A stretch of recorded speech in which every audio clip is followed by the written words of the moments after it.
let's look at the difference between blocked versus stratified sampling. So, for block sampling, the goal is to control for confounders.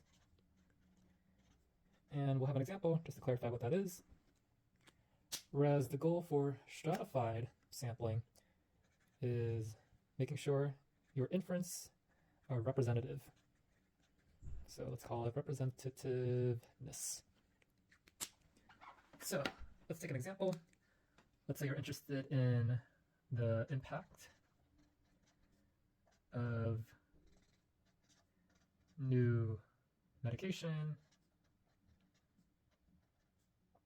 for heart attack patients.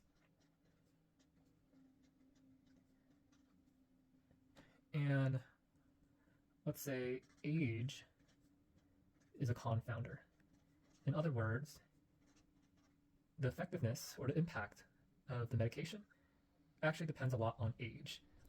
So it's not necessarily the medication that's curing the heart attack, but it's also the idea, hey, if you're young and healthy, you're probably naturally going to recover from the heart attack a bit more easily than, say, older folks.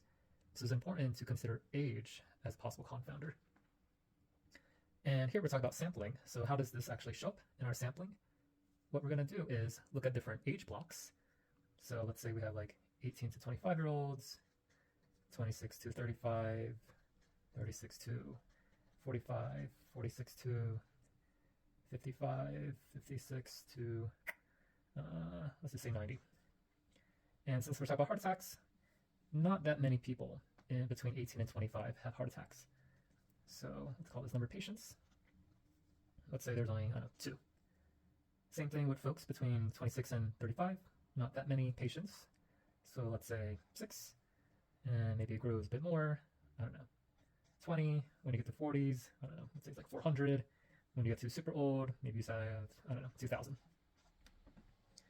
So one issue, if you purely just do random sampling, it's quite possible that these 2 patients end up in either the control only or the test group only. Same thing with these 6 over here. Just by chance, all 6 of them might end up in the control group, all 6 of them might end up in the test group, for example. And when you say, hey, look, the test group, which happens to have all the young folks, happens to have better heart rate recovery, it's not because of the medication, it's because they happen to have all the younger folks, and the younger folks are the ones that recover faster, even without the medication. So the idea of this block sampling is you're going to sample based on these age blocks. So when you actually have, say, your control versus your test group, you're going to randomly sample based on this block. So you have your block of 18 to 25, you're going to sample based on that. You're going to have 1 to 1. Next block, maybe 3 to 3. Next block, again, it's a sample. So I don't know, maybe it'll end up being like 9 and 11. When you get to 400, maybe it'll be like 205, 195, and let's just say 1,000, 1,000. Keep it simple. And then the block sampling matters most with these smaller outliers because it's a higher chance of just ending up all in one group versus the other. Stratified sampling. Stratified sampling is largely making sure whatever statements you make is representative.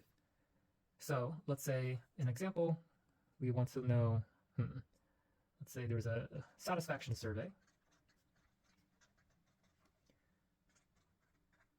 Let's call it global satisfaction survey of TikTok. And since this is a global survey, you want to make sure it's representative of the globe versus most of the responses coming from US only, for example, and not other countries. So you might want to stratify by geography. For example, we kind of like US, Europe, Asia, Africa, Latin America. And within each of these groups, you're going to do your 50-50 sampling. Or, let me take that back. You make sure you get a representative sample from each of these groups. So you can have, let's say number of surveys. You're going to try to get 1,000 from there, from the US, 1,000 from Europe, 1,000 from the US, 1,000 from Africa, 1,000 from Latin America, such that you can make a global statement, since now you have accurate representation from all the geographies of the globe.